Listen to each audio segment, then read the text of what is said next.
testigos, con lo mínimo 3, mayores de 25 años, que afirmen que la persona está poseyendo el bien por el tiempo que nos interesa acreditar.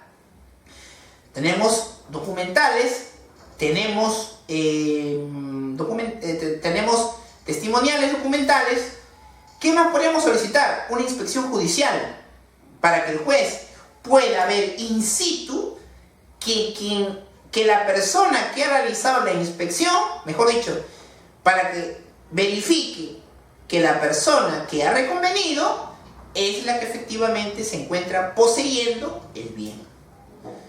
¿Qué otro aspecto importante más hay? Se puede presentar una pericia. ¿En qué caso? Puede ser un informe técnico, en caso de un arquitecto, un ingeniero, si sobre el predio que inicialmente era terreno, se ha levantado una edificación. Entonces eso requerirá un informe de un especialista, llámese un ingeniero o un arquitecto. Entonces nosotros vemos, doctor, quiere decir que el proceso de prescripción es algo complejo. Es complejo desde el punto de vista fáctico y también desde el punto de vista probatorio, porque se pueden configurar el ofrecimiento de elementos documentales, periciales, testimoniales, inspecciones, y hasta incluso se pueden dar situaciones de la presentación de sucedáneos, dependiendo del caso, pues, ¿no? Que yo, por ejemplo, tenga mis cuentas de Facebook, Twitter, correos electrónicos, donde por más de 5, 6, 8, 10 años, yo siempre he configurado o es declarado que mi domicilio es el mismo en el cual se encuentra el bien. Esto ya serían sucedáneos o indicios que podrían inferir que el demandado reconveniente es el que ha obrado o actuado como propietario. Doctor, ¿y este análisis probatorio, si se reconviene, en el caso de una reivindicación, mejor derecho de propiedad por prescripción, tendría que ser objeto de valoración probatoria por el juez? Sí. Si el juez tendría el deber de realizar dicha medida, para cuyo efecto, ¿no?, lo que nosotros debemos tomar en cuenta es que el proceso de prescripción es bastante complejo, como se han podido dar cuenta, ¿no? Y que no es un debate que se circunscribe solamente al tema documental, sino a un aspecto mucho más amplio. ¿Cuál es el otro conflicto que es muy recurrente en conocimiento? Es el conflicto de nulidad de acto jurídico, ¿no? El conflicto de nulidad de acto jurídico básicamente se va a basar su controversia en el caso de que se quiera anular algún contrato, alguna escritura o alguna partida registral a un ámbito también inicialmente documental. ¿Por qué?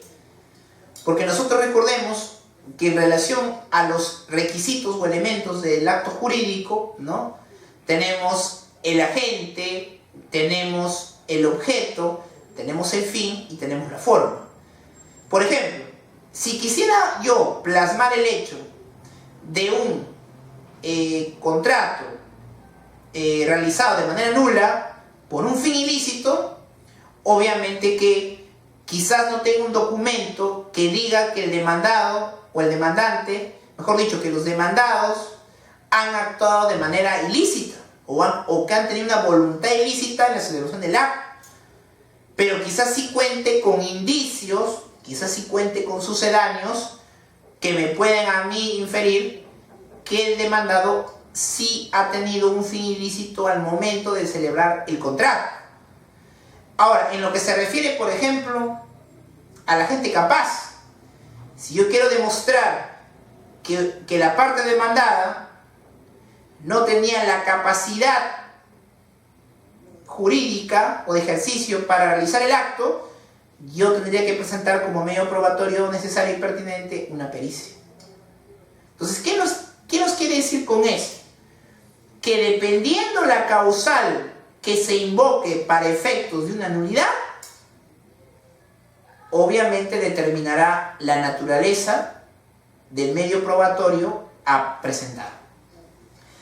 Si es el agente capaz, será necesario y pertinente una pericia. Si es un fin ilícito, sucedáneos. Si es sobre la base del objeto físico jurídicamente posible, quizás será documental. Y si es bajo el ámbito de que no se cumplió con la forma, obviamente que en ese caso sí tendrá que ser demostrable mediante documentos estrictamente, mejor dicho, elementos estrictamente documentales. Entonces, lo que queda claro por nosotros es que el proceso de conocimiento, como se habrán dado cuenta ustedes, tiene su actividad probatoria muy compleja, básicamente por el tema de que los medios probatorios que se han podido o que se pueden ofrecer son de diversa índole. Y bajo esa premisa, obviamente que la labor de los abogados es mucho mayor. Si esto es así, obviamente que la actuación probatoria del juez también deberá ser de manera amplia para efectos de que podamos nosotros afirmar que estamos frente a una pretensión que va a poder ser demostrable con los elementos que se puedan ofrecer y admitir posteriormente en un determinado proceso judicial.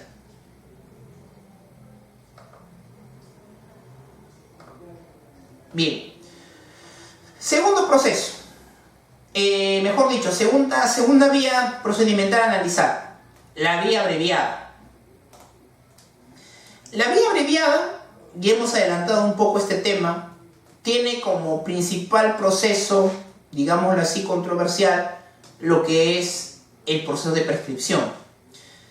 Nosotros, en relación al proceso de prescripción, debemos tener en claro de que no basta solamente con interpretar para efectos probatorios la ley, es decir, el Código Civil, sino que también debemos tomar en cuenta el ámbito o el aspecto del segundo acuerdo plenario, ¿no? O del segundo pleno casatorio, en relación a cuáles son los elementos que debe tomar el juez al momento de emitir una sentencia cuando se trate de un proceso de prescripción.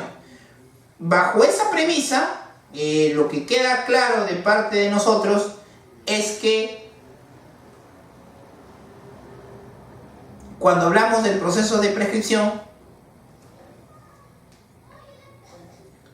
los requisitos como de posesión pacífica, pública, continua y actuando como propietario o con el ánimo de propietario tienen elementos probatorios de manera muy amplia, ¿no? Llámese documentales, ya hemos dicho, las constancias, llámese las partidas, llámese los certificados, llámese los recibos, llámese los informes, llámese los testigos, llámese los sucedáneos. Entonces, es un proceso en el cual uno puede ver que la configuración de los elementos probatorios a efectos de acreditar la prescripción son bastante amplios. Y eso hace, obviamente, que nuestra actuación como abogados sea compleja. Doctor, y en relación a este tema, seguramente uno de ustedes me dirá, ¿es difícil acreditar cada uno de los requisitos? Sí. Pero yo creo que más allá de si es difícil o no conseguir los elementos probatorios que configuren cada uno de los requisitos señalados por ley para que se pueda establecer que estamos frente a una prescripción adquisitiva o no, es que yo debo interpretar primero cuáles son los hechos que dan lugar a la configuración de los requisitos legales.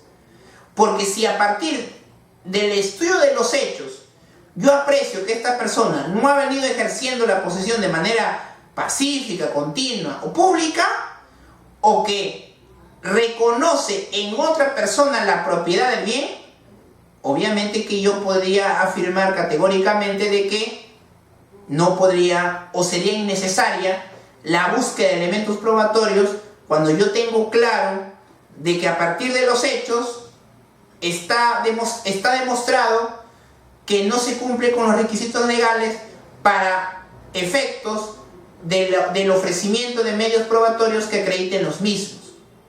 Entonces, en el razonamiento probatorio sobre este caso, más que sean difíciles o no los elementos probatorios a conseguir, yo lo que tengo que analizar es los hechos que me permitan o no saber si estoy frente al cumplimiento o no de los requisitos de prescripción.